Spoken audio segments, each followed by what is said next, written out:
What's up, coach? Today's video, we're diving in with alignment expert Cari Lee, all about how to find your alignment in both life and business. Are you ready? Let's get started.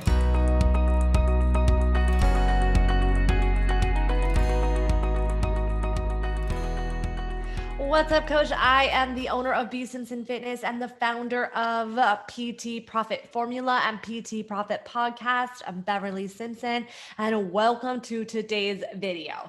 We are sitting down with alignment expert Cari Lee, and we are discussing all things alignment. So if you're anything like me, then perhaps you had those moments of, I don't even know what alignment is. Is that a real thing? How do I know if I'm in alignment?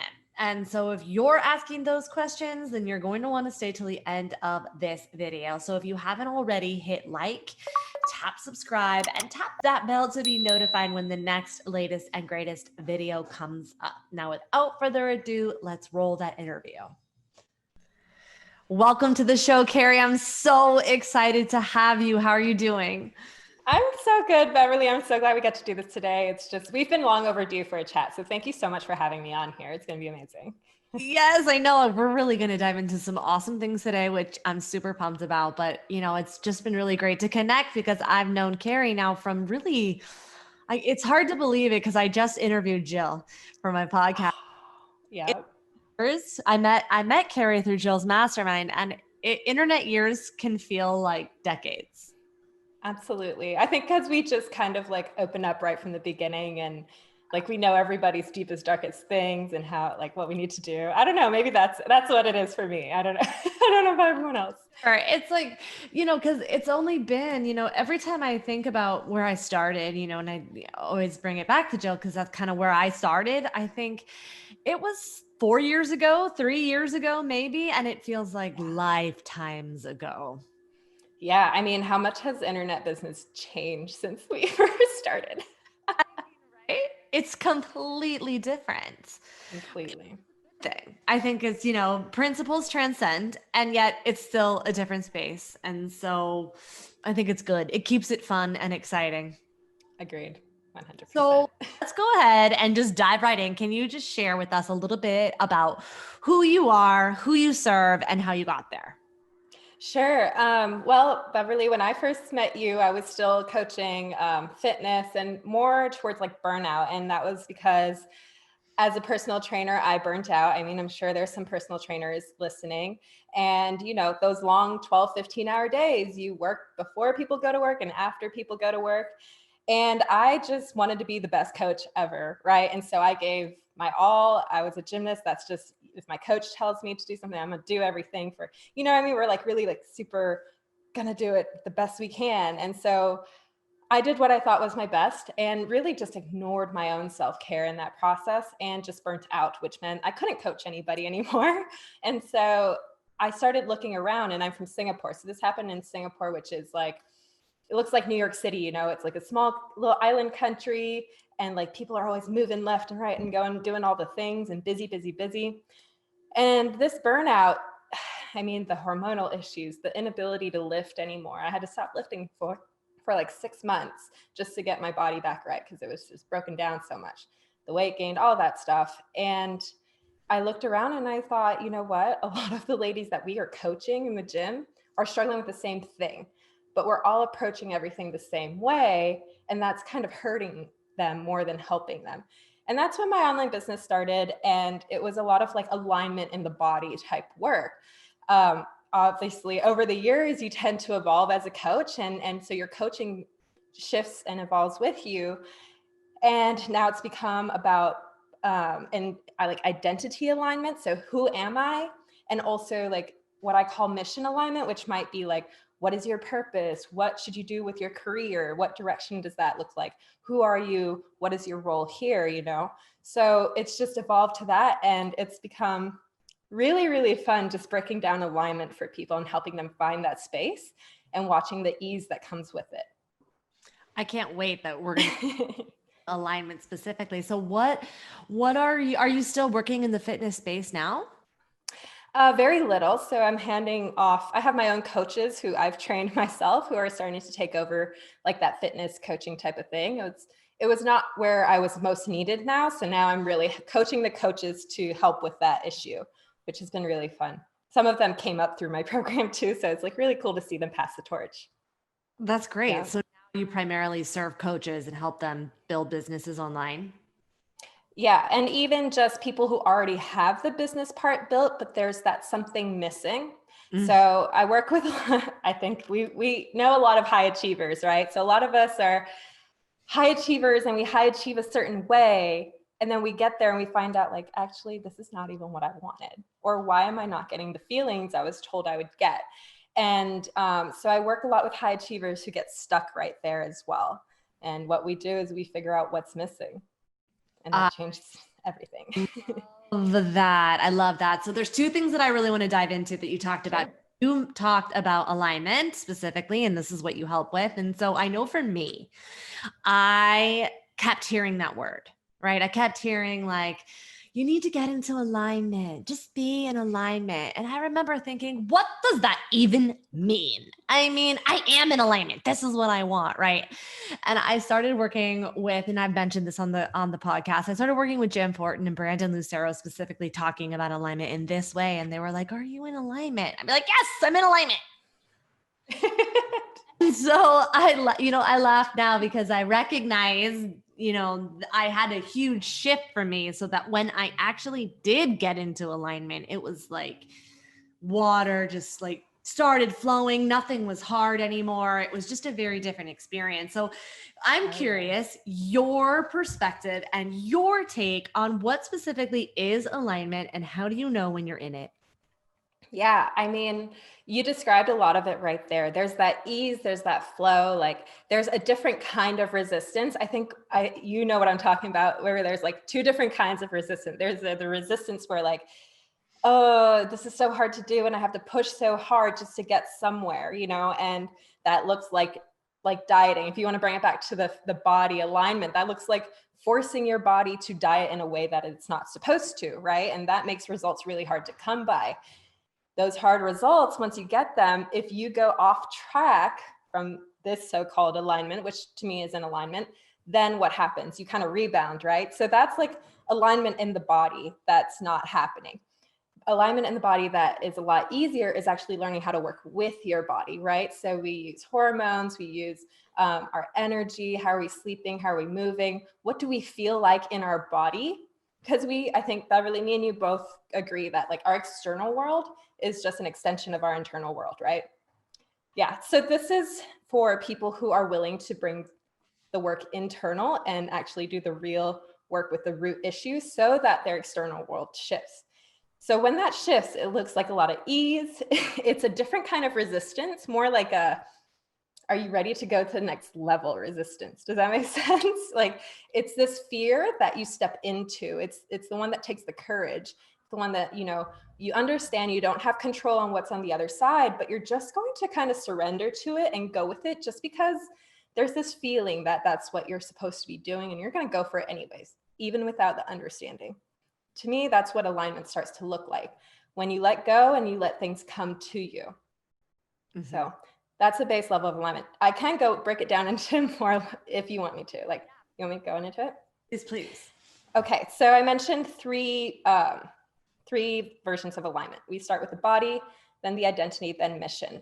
So maybe because I'm in fitness, I have a bit of bias around like working with the tangible first. I think a lot of times I work with people who are like in this state that I call broken, burnt out, right? Like they're tired, they have no money. It's just nothing seems to be going right. There's this constant struggle, right? It feels like you're drowning all the time, like you can't catch your breath. It's really hard to sit and be like, change what's happening internally at that level when all this chaos is going around you, right? Let's just also talk about, as we know it from fitness, the hormonal aspects to things. When you're in this state, you start having all these hormones kind of shouting at you, right? Your body is really, really reactive. So when people are in this state, they don't really get to be themselves. They don't really get to know themselves. A lot of people have never come out of this state long enough to discover who they are. So how can alignment even happen if you don't know who you are? Mm-hmm. If you can't tell a distinction between your body, your mind, and you, your soul, or whatever you want to call it, how do you know you're in alignment?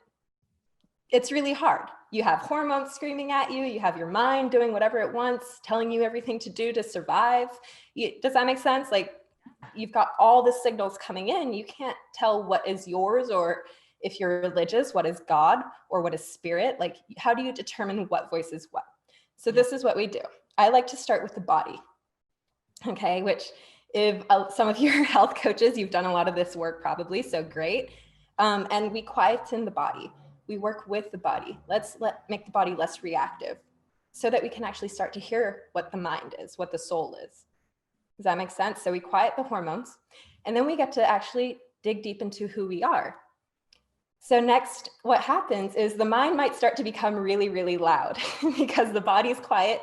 Now it's like, oh my God, suddenly my mind has this loud, loud voice. It was always there. You just couldn't really hear it very clearly before. So that comes into the identity alignment part. We work out what is your mind and what is you. So it's really important people understand that these are two distinct, different things. Like, you are not always your mind. Your mind is a tool for you, right? But there is you outside of your mind. And, I think, I don't know if you've had depression or anxiety type of stuff before, but that is the mind and the soul really just tearing itself apart, wanting to be in two different states. You know what I mean? Your soul's screaming this and your mind is like, but this is safe. And so learning how to break that down, make that distinction so that you can actually start to learn who you are. You've heard of things like deconditioning, deprogramming, like this is where a lot of that work can really happen too. And then finally, when you figure out who you are, you get to move on to what your mission is, what you're here to do, right? And you get to build that around the foundation of your body and your identity alignment, which is a big mistake a lot of us coaches made, like I made in my mid-20s, is I built my mission, like I built everything, like who I am, around my mission. Mm-hmm. And that's why I burnt out. I have a business now that if I choose to, so if I don't want to launch or anything, I have a base of 8 days that I have to work in a month. So I only work 3 weeks a month and a couple days within that. Anything else I want to do, I can do. It's my choice. If I light up for it, I light up for it. If I don't, I don't. But that's pretty good for me because I protected what I need to protect. And I built around that. Does that make sense? Does. Now, would you argue, and what you're saying resonates with me because it's stuff that I've just been pondering for myself all the time, because it's stuff I say to my coaches, but then, whatever's happening, you said this, and I do operate this, that whatever is happening on externally, it is just a reflection of what's happening internally. So every time I catch myself saying something to one of my own clients, I'm always reflecting it back and being, where is it in me that I need to look at this? And so one of those things that you said is that, that I caught myself saying to one of my clients is that you are not your job. Yeah. If you lost everything tomorrow, it's not going to change you. And when I'm saying it at that moment, I'm also saying it to myself. And I think that resonates with me, is that I've built my identity around my mission. And I'm curious, do you find that most coaches do that? Oh, I love this question. And I have some clients of mine, if they're listening, they're going to laugh too, because they probably know what I'm going into. So there's therapists that I coach, there's doctors, people with these like credentials that are super, they have a lot of pull to them, right? Like credentials with high performers. So they tend to be the extreme and kind of chase this usually from someone else's, suggestion, we'll say, okay? But either way, they have that. Now, the few that I've brought into this coaching world, right? They've all kind of had this similar dependence on the credential, and they were unable to really sell their value because their value has never been placed in themselves. Nobody taught them, like, hey, your value is not just as a doctor, just as a licensed therapist. Your value is in actually who you are. Just like Beverly, when you were personal training and coaching fitness, like your value was not in the exercises that you taught. The value was in who you are and who like your clients want to be around and talk to and share with, right? And so there's so much misplaced value, especially with high achieving, because high achieving means we are doing all of this to achieve and become this idea that we have in our head. And that gets very dangerous sometimes. It gets very, very dangerous because the motivation's off. And I love that because it's super dangerous, because I'll just share from me and from my perspective, full transparency is that as someone who resonates with that, right? Creating their identity from their mission. What happened to me was that all of a sudden I reached these arbitrary goal markers that I had thought that, when I get there, life is going to be easy. And then you get there and it's like, wait. Right. Somebody lied to me here. Wait a minute. Now that I've achieved this, it's just like, new level, new devil, Exactly. And because I've heard it, you hear that all the time. Analytically, I think we all understand that. Like, yeah, but that's not going to be me. Well, this is what's funny is that, you said new level, new devil. How I look at my work is that I do the same work. Like it doesn't matter if you're making $1 million a year or 10 grand a year. Some people literally have the same issue. Mm-hmm. And you know what I mean? Like you can be broke making $1 million, like have a broke mindset at $1 million a year, right? With a 7-8 figure business, you can still have a broke mindset. There are people who have achieved lots of money who are not successful because they are the most bitter people, you know what I mean, ever. So if I take someone, let's say, who is what we consider in society really successful, but he's out of alignment with his body, how much does he know himself, on a very deep level? How much does he know himself and know, because he's been chasing something that his body is kind of resisting? Does that make sense? Like his body is tired, his body is breaking down, his body, like all these things are happening, but he's making all the money, something's still not running right. And so what it comes down to a lot of times is this distinction between what I call zombie mode and a fully engaged life, right? So like that fully engaged life is super important, and it's really hard to live a fully engaged life if you are wasting all your energy, dispersing it everywhere. Okay, so let's say the body is doing one thing, the identity is doing another, the mission is doing a whole nother thing. Your whole energy is dispersed. This means progress is going to be really slow. Progress has to work through all these loops to get anywhere.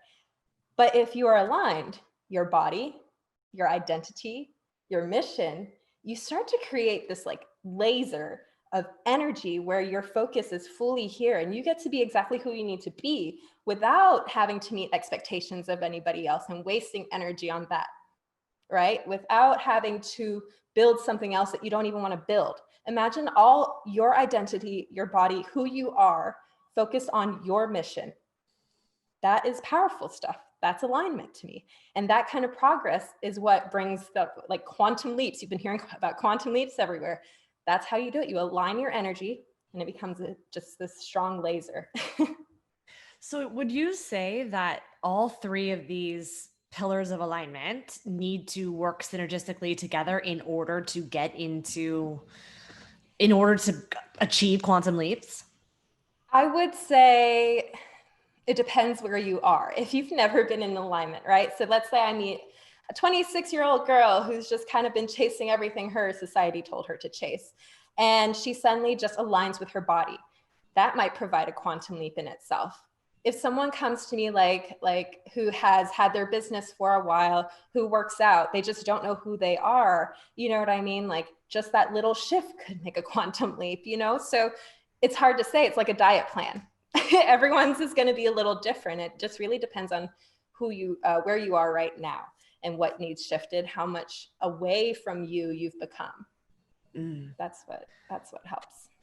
So how would you recommend someone start to get into this type of work? Like, how would you, let's say they're brand new to this. This is the first time that they're hearing this episode and they're like, oh no, how do I know if I'm in alignment? Which one should I start with? Like, where would you in this process for someone? Well, honestly, I made a quiz and that makes it super easy. And so I can give you the link for that if that's helpful.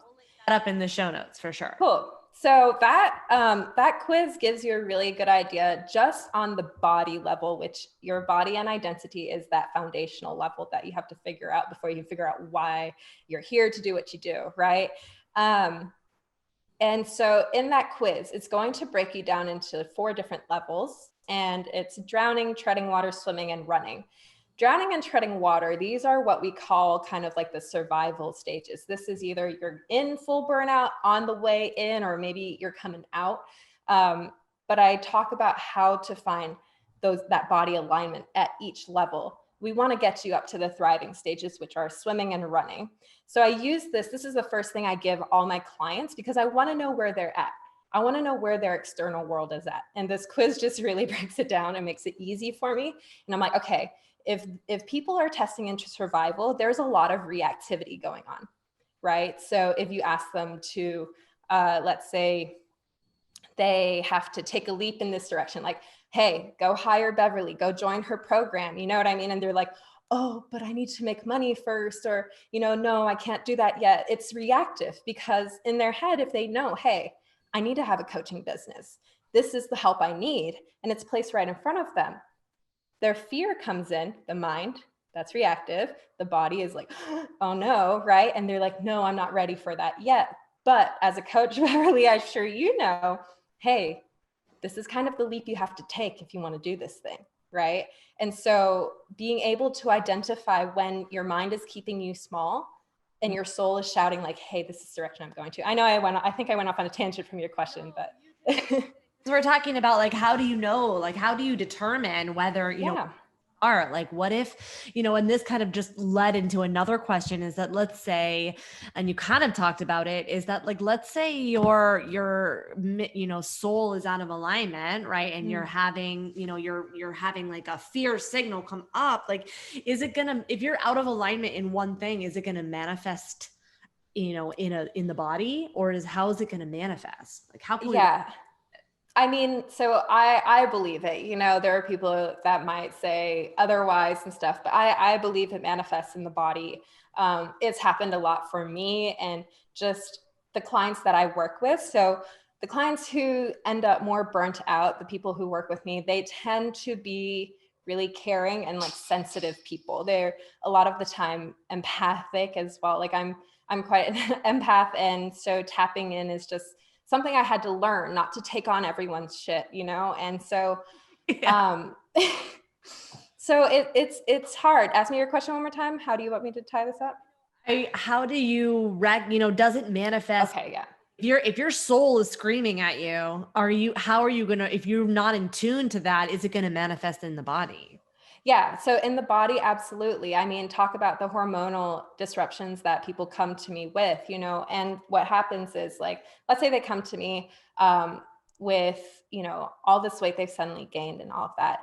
A lot of times I can have clients who have done all the right things. They're eating the right foods, they're moving, they're walking, and their sleep is there. Sometimes there's just one thing left that has been untouched that is helping them hold on to this misalignment. Sometimes it's something, and usually it is something very deep within them that they haven't let go of. And yes, so I've watched literally people do all the right things. Trainers will say it's only calories that matter. Sure, yes. But let me tell you, the stress of not letting go, especially for a sensitive woman, does show up on the body a lot more. My body is like an alarm system for me. Like, if I gain 10 pounds in the next 2 days, I know, okay, what am I holding on to here? What am I not letting go of? And I literally can work through that and watch the water just drop away. So from the reactivity of my body, I will say definitely, yes, it shows up. And from the clients that I've worked with, letting go of certain things just shifts the body completely sometimes. So if you're someone who's been doing things right for a while and can't figure it out, it's time to go inside. Like, when the body is not doing its thing, it's time to be still and go inside. That's what I always teach. Mm-hmm. Well, I got 2 things to say on that. On number 1 is that two questions rather, is that you attract based on, what I'm hearing, it sounds like you definitely attract those high performers, those high achievers. And as someone who resonates with that, how have you been able to bridge the gap for them? Because when you first start to introduce this type of work, as a high performer, if someone's like, okay, well, let's slow down, let's just check in with your soul, you're like, if they're not already spiritually connected, they're like, no, this person's crazy. Yeah. So how do you bridge that gap for people? Sure. I mean, one of the easiest ways is with energy management. And what we find is that a lot of people run off of this like borrowed energy, one, and also this need to prove, right? This need to people please, make other people happy, especially family, right? Or society, or fitting into society. And so for me, what I discovered was like, I think, Beverly, when you met me, I was working my ass off. I was doing a ton of shit all the time, trying to, do this and that, and just trying to do as much as I can for my people. But that speed and that energy was not my energy. That's not the speed I was actually supposed to move at. And so for me, like we talk about body, I was having issues with like my cycle and getting that ready because there was just too much going on. So what I tend to do with these high achievers is first identify if this energy is borrowed or if it's theirs. That's super important because you have to be aware to if I'm pulling energy from other things that are driving it, because that's going to tank you out. Like that's going to end up burning you out down the road very shortly. Usually the burnout is when they come look for me. You know what I mean? And it's like, okay, so now you need to do this, but for you in a way that works for you, just like with a diet plan. How we find and we tweak things for people and their body with what they eat, same with their energy. So what we start to do is we start to break down. I do this in my True You program. It's a 2-week intensive. And we take this huge audit of where we are now. And then we start to break down what's actually ours and what's actually not ours. And what happens is a lot gets to be let go in that process. And when you let go, you make space. When you make space and you decide to align your energy, which by the way, you'll be tested when you do decide to, so stay strong. But when you do align with your energy, it then allows the right things to come in. The right things meaning you also know how to say no to the things that are no longer for you, which is also very hard for people. So sometimes people go through this cycle of having to do it a few times, clearing the space, and then a lot of people get uncomfortable with that space. Oh, I'm not busy. Oh, I'm not productive. I'm not performing. So I have no value. That's the mind telling you have no value when that's not actually true. My value is not in how productive I am. My value is how I help others, right? Yours might be different, but productivity should not be a measure of value for a person. You know what I mean? But society has placed that heavily on us, and it has driven a lot of us to be high achievers and very unhappy. So if you understand this cycle, keep that space sacred and only allow what is for you in alignment with you to come in. When you're in alignment, decisions are also easier to make. Does it fit or does it not? Because I'm heading this way. Things will come in. And when they come in, I just get to say, is it for me or not? Yes or no. It's very easy to make decisions. When you learn how to make decisions efficiently, you save so much energy. Everything just starts kind of like domino effect in the right way. And that's quantum leaps. There you go. That's all it is. One step at a time, bit by bit. Now, you mentioned that part of that process is being able to determine whether or not you are using borrowed energy or your energy. How do you determine the difference?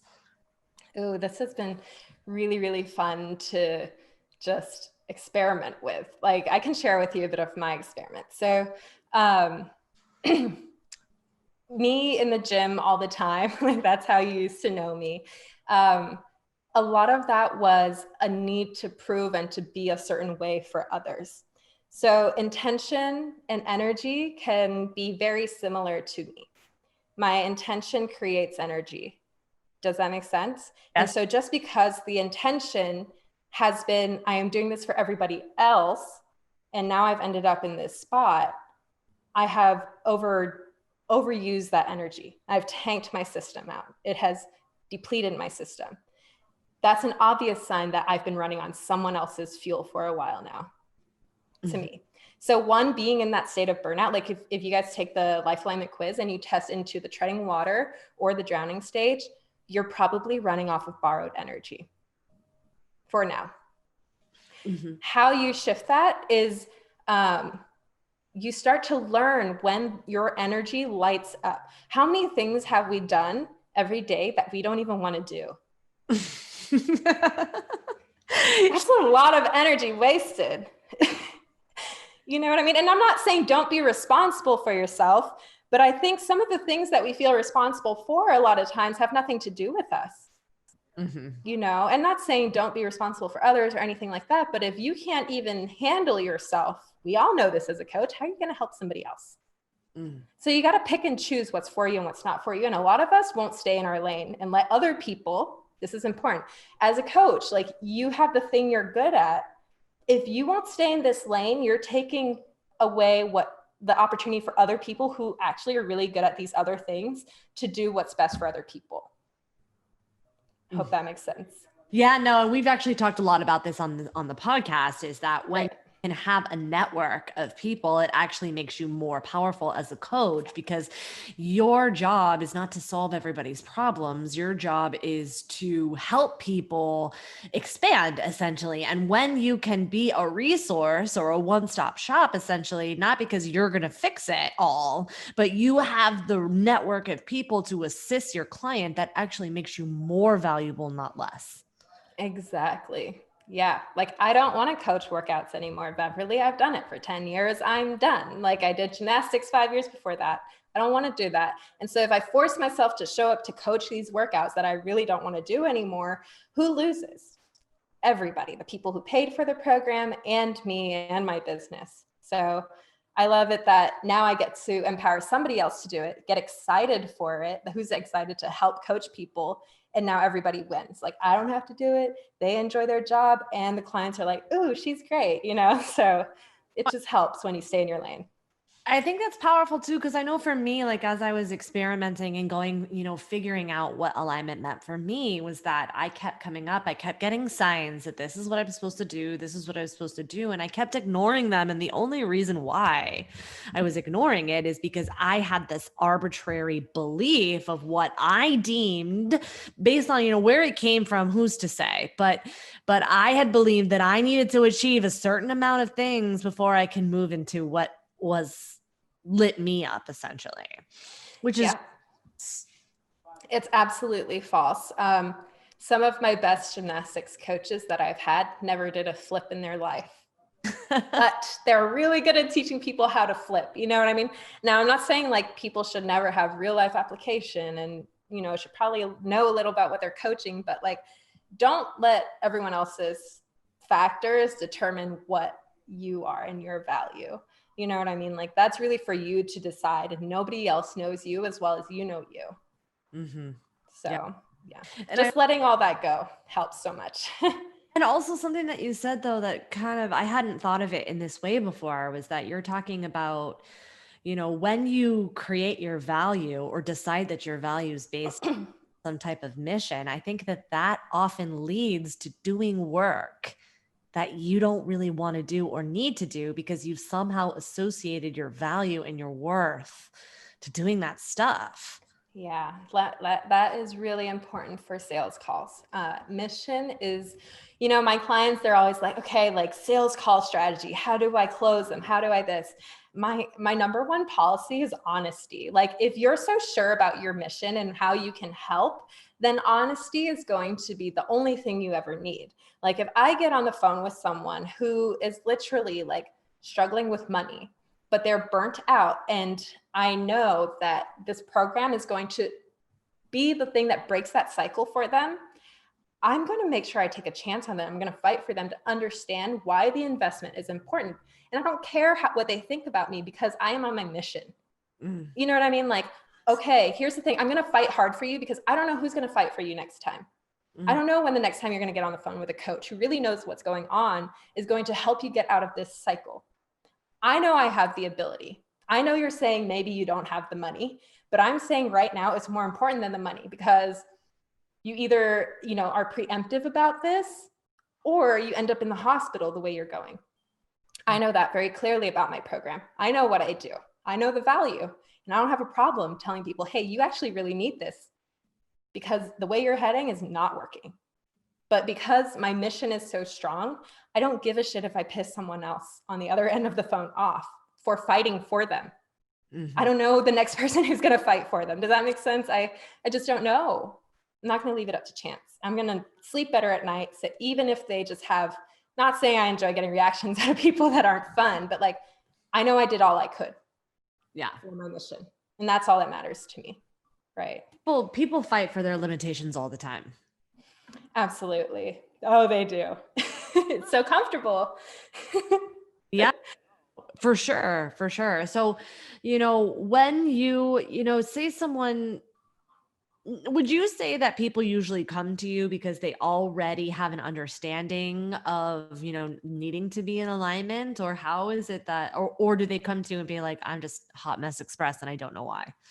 Hot mess express is the deal. Usually like the tool is alignment. You know what I mean? Like what I do, how I put things together and package it is alignment. But like, this is kind of, you either have nowhere else to go because nothing else traditional is working for you, right? You're in such a state that it's like fat loss. Have you ever seen fat loss coaches where like their sales page says, this is not for high stress individuals? Why? Because traditional fat loss doesn't always work for high stress individuals, right? And so same here, like if you are high stress, so if you are someone who is already, paying your bills okay, and you get to take your vacations and stuff, your mind is in a very different state. You're less reactive because you're safe, you're taken care of. Mm-hmm. When you somehow have built something and you still don't feel safe, and it's always like, if I stop this race, everything's going to crumble. That's when you need some help. And it's really hard to keep doing all the things and be in this cycle, in the hamster wheel, and think for yourself. It's like being in a hurricane. If you're in the hurricane, you can't really see what else is going on around you. If I'm standing outside the hurricane watching you, I can do what I have to do to pull you out, right? It's not chaotic for me. That is exactly why having a coach, and all coaches should have coaches, because you cannot change what you cannot see. And I think that is just so powerful. Absolutely. Yeah. 100%. I mean, it's just, and like surrounding yourself with people too, right? Who are able to do that for you in a way where they can remove their own like winning from the picture. I'm a type of person, like, I don't want anyone to lose anyways. Like we're going to figure out a way to all win together.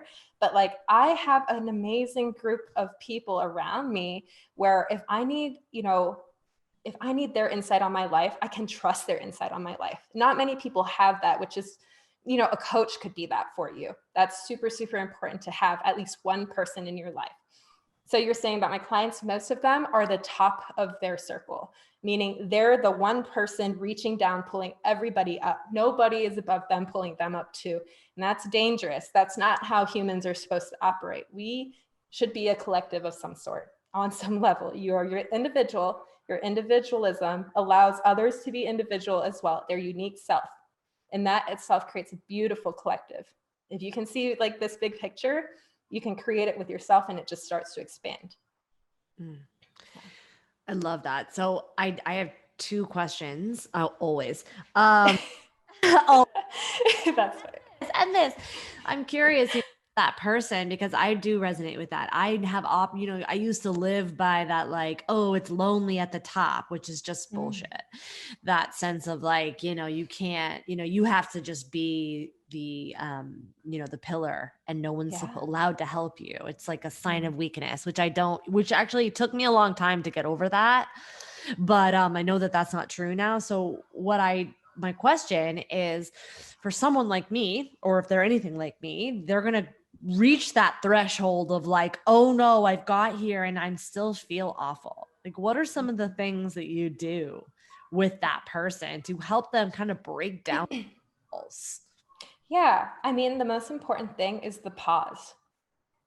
Like the pause needs to be exaggerated sometimes so that the messages come loud enough. Like if you were to pause for the next 2 weeks, anyone listening right now, and do nothing, don't fill your calendar up, don't worry about all the things you have to do. You would think like, oh, I get to be on vacation, I get to be all free. That's not what usually happens to a lot of the people I work with. They get nervous and right away start scheduling and doing all these other things. They can't sit. They can't sit and be still. And that is a really, really big thing to pay attention to, right? Like, why aren't you able to sit still with yourself? Why don't you have this relationship with yourself? And that's what we have to start building on. Like, okay, and a lot of people do this with like inner child work, or, you know, the stories that you've created in your head and everything like that. You can start to break those down. And that's a lot of the work that I do to kind of peel away, you know, these set goals, expectations, and conditions, right? These are all restrictive. These are all just, if you think about it, all these things, all the goals that you have, all the expectations you have, if the intention is wrong. So if you are pretty aligned and like, my goals do not restrict me. My goals just keep expanding. Like, my expectations, I don't know, I really don't care about them anymore. I just go with things. And my conditions, we all got to work with conditions. Like women, we got conditions for certain things. And it's important just to know the intention, once again, of that, right? So if your intention has been external for all these three things, even the breathing on your chest when I say it, goals, oh my God, I got to reach my goals. All these expectations people have of me. I need to text this person back. I need to be there for that person.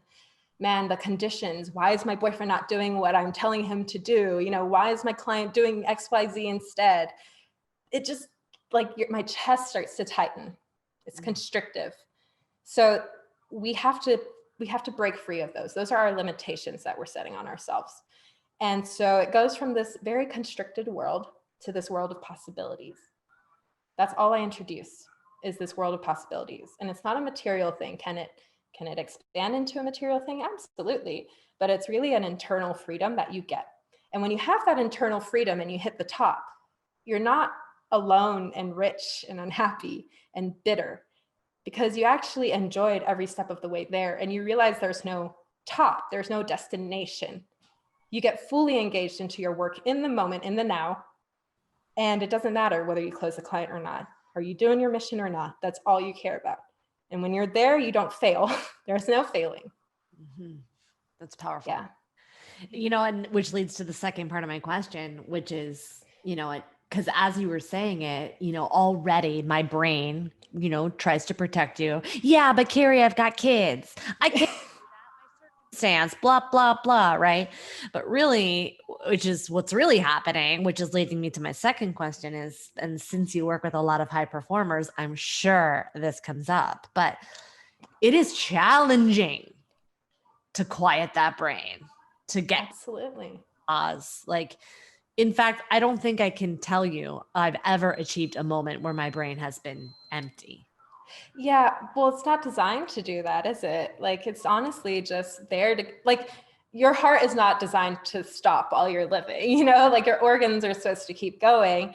And so the mind, you know, you can spend 20 years in a monastery and try to quiet your mind if you want to. I don't think any of us here are really, you know, maybe besides a few special people that want to do that. Like, great, go do that.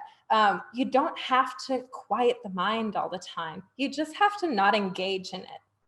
It's going to be there, right? A lot of us, especially those of us who always have all these ideas and all these opinions about things, like just love all this talking. We engage too much with the mind, letting the mind kind of rule us instead of us using the mind as a tool. Okay, so if your soul is constantly listening to your mind, which you know is there for survival, which means as long as you listen to it, thriving is not quite the thing, right? Like, its decisions are more a survival type decision. Going past that bubble, past that world of constriction, is a soul thing. Yeah. All right, because society put those restrictions on you.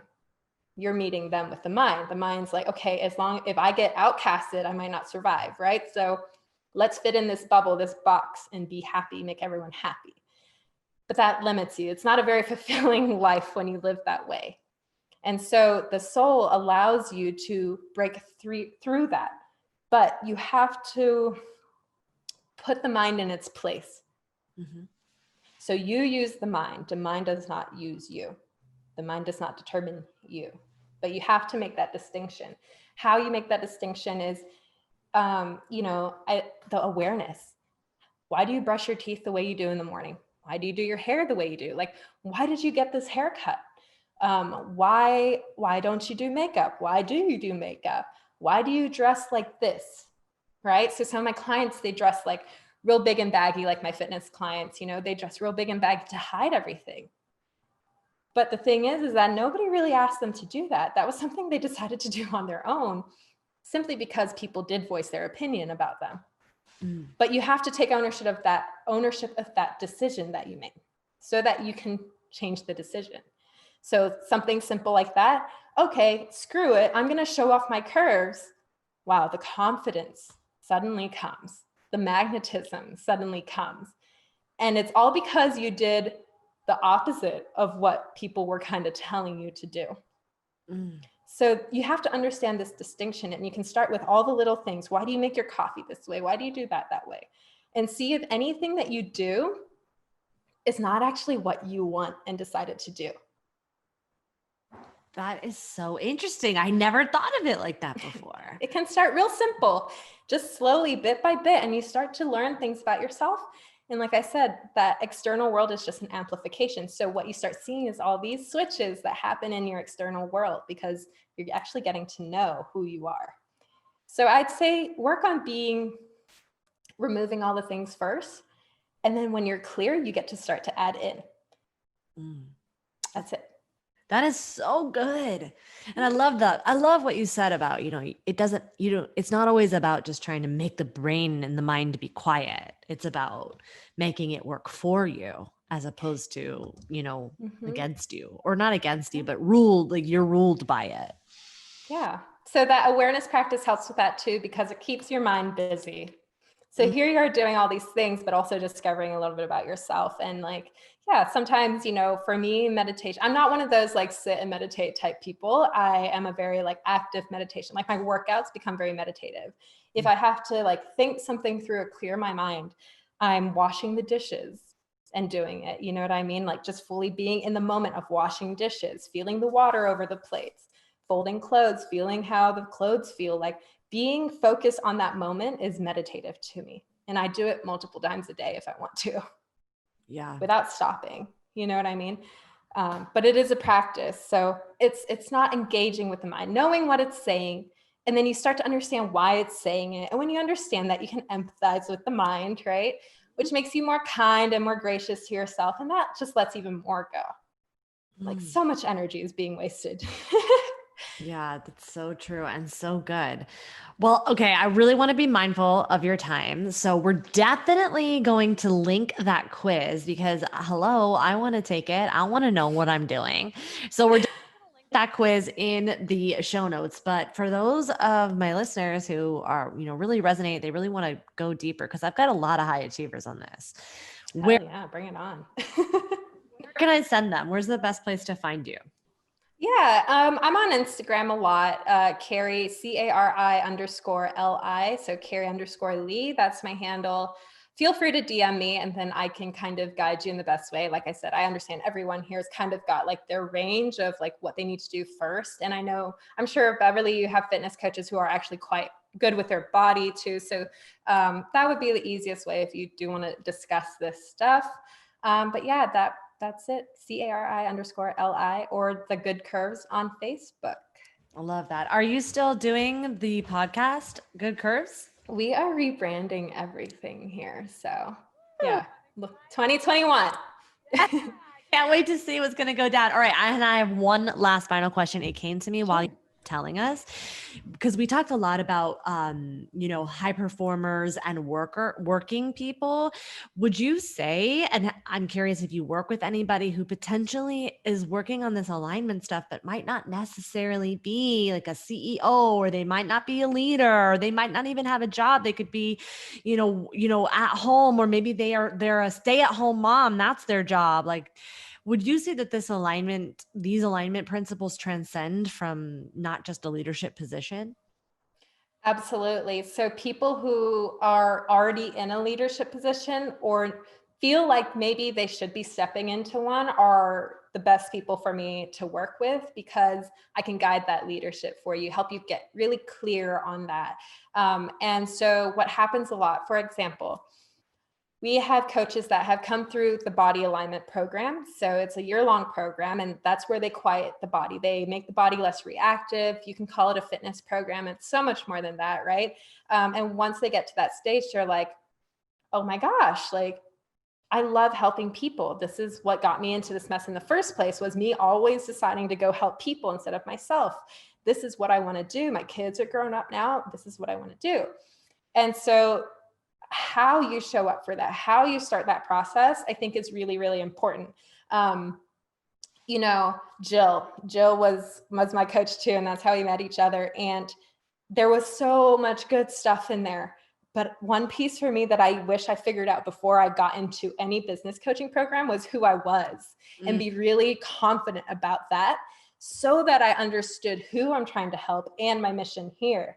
And I feel like there's so many business programs out there. If you just had this one piece figured out, think of how that progress will go for you, right? And so those of you who have been in business programs and they haven't worked out your first, your second, maybe even your third year, like, just understand it takes time to figure out who you are and what's for you.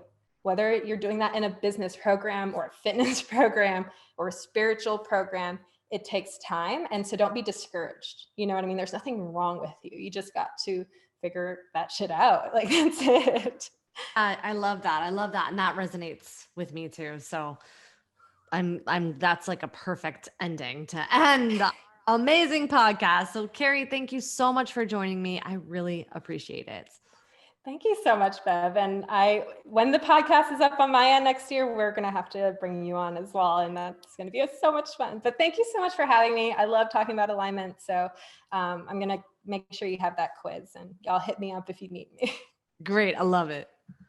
Thanks for hanging out with us today, Coach. If you like this video, chances are your friends will too. So be sure to share this video, hit like, tap subscribe if you haven't already, and tap that bell to be notified when the next video comes out. And I'll catch you on the next one.